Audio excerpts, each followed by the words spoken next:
Hey, it's V Sigma again with another video. This time we're in the basement. Now the subject of the video is this thing right here. This mysterious computer in a server type case that I picked up for $35 yesterday. I have no idea what processor is inside of it. I do know that it has 1 gigabyte of DDR400 RAM, which makes this a machine from somewhere around the 2002 to 2004 era. And we can see with this case here, which has a lock, which you would expect for a server type case. Behind the door, we have a typical DVD-ROM optical drive, which is IDE. Of course, everything in this computer is IDE. We have a fan, single fan on the side there. We have the only branding on this computer, a genuine Chief Tech product, whatever that means. We have dual fans here. Have a selection of ports, including PS2, serial, parallel, SP-diff in and out, USB, provision for a 1394 FireWire 400 port, which is not included on this motherboard.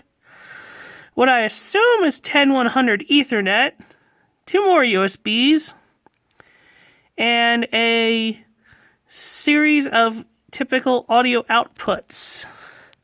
As for cards, we have a video card, which is AGP of some variety. I will be showing what it is in a moment when I open this thing up.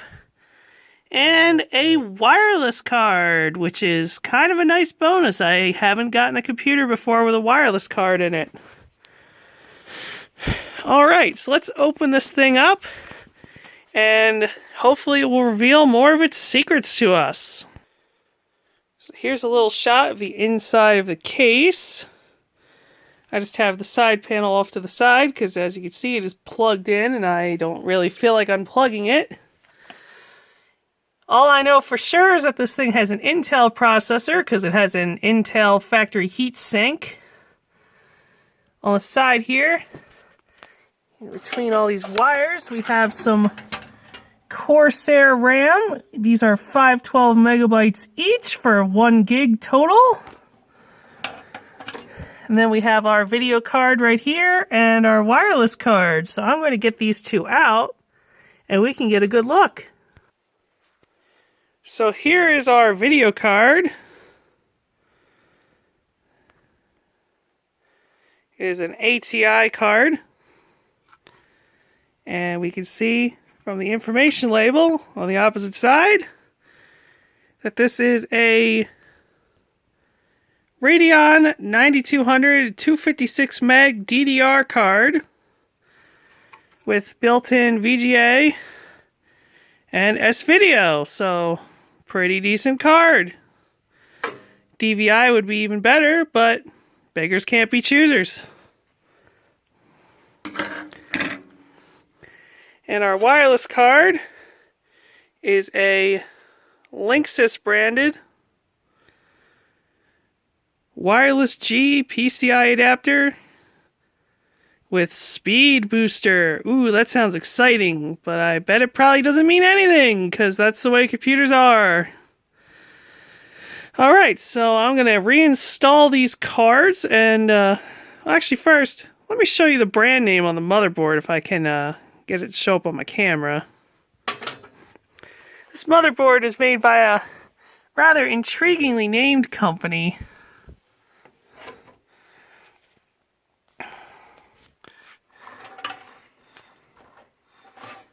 It's a little hard to see with all the wire spaghetti, but it's made by a company called LAN Party.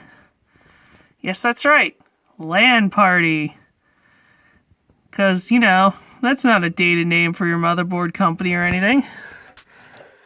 You can see the model number over here. It is a LAN Party Pro 875B. which I looked up and found out is a socket 478 Pentium 4 motherboard. So I at least vaguely know what I'm dealing with here. But of course I have to boot it up to actually see the clock speed and all that. So I'm going to put this thing back together, and that's what we're going to do. We're going to boot it up for the first time. Alright, now that we have everything set up here with a monitor, keyboard, and a mouse, we're going to fire this thing up for the first time. Here we go!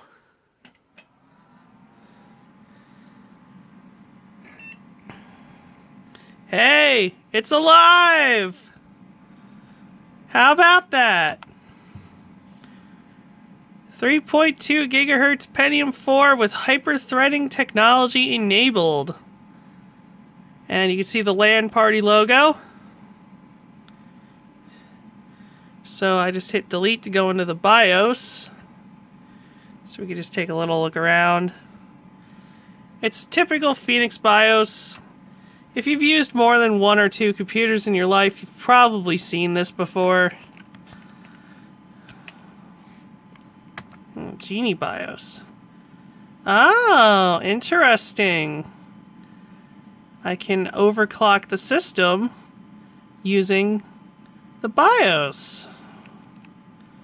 I haven't seen a Phoenix BIOS that lets you do this before. But then again, mostly when I see a Phoenix BIOS, it's in an OEM machine. And you generally can't overclock OEM machines anyway.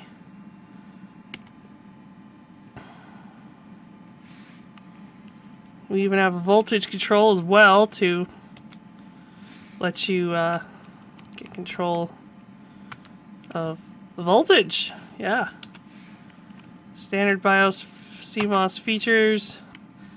The battery is very dead because it thinks it is January 1st, 2003. And obviously it is not. It is November 2017.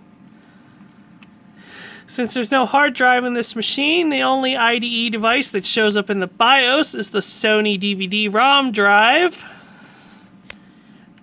There is no floppy drive, but I still get 1.44 meg floppy drive assigned as drive A. VGA video. And you can see the 1 gigabyte of RAM.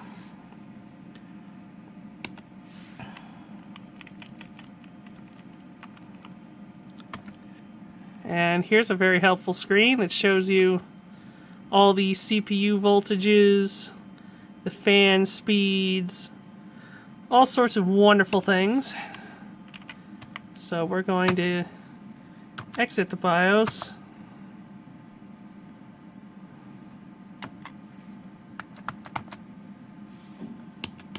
Well, we were going to exit the BIOS anyway. It seems like it might have frozen up. That's great. Let me see what I can do about this. Okay, we're back to the normal boot screen.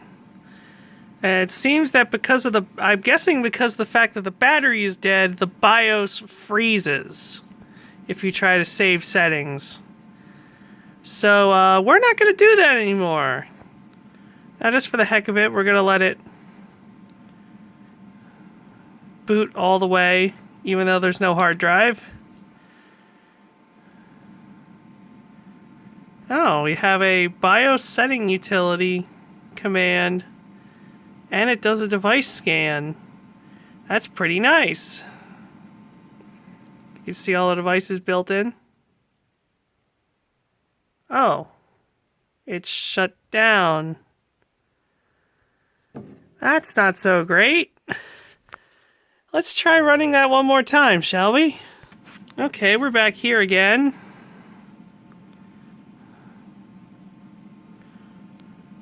Waiting for things to run. You can see this BIOS is dated 9/13/2004, so I was right to assume this is from around 2003, 2004. I'm going to continue into the BIOS setting utility once again. And hopefully this time the computer won't crash.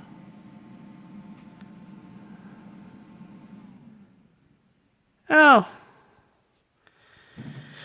Well, it would seem that this particular machine right here did not turn out as hopeful as I would have expected.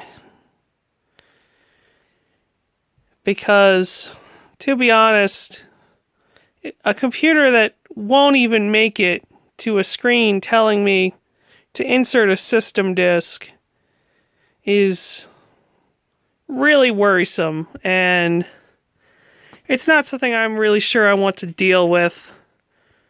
So, well, for $35, I definitely lost a couple bucks on this one. Because, while this is a beautiful case, I love the case. I love the aesthetic of just pure computing power. But there's something wrong internally that is preventing this machine from running properly. And honestly, I have enough Pentium 4s already. I mean, over here, right down there, is an Optiplex 745 Dell with a Pentium D. So I don't really need any more Pentium 4s. So I think this machine's going to end up being gutted and used, the case reused for another project in the future, because I don't really think I want to bother fixing up another Pentium 4. I've already had like 4 or 5 of the things come through here, and they're just not worth it to me anymore. Well, anyway, this is V Sigma signing off. See ya, everybody.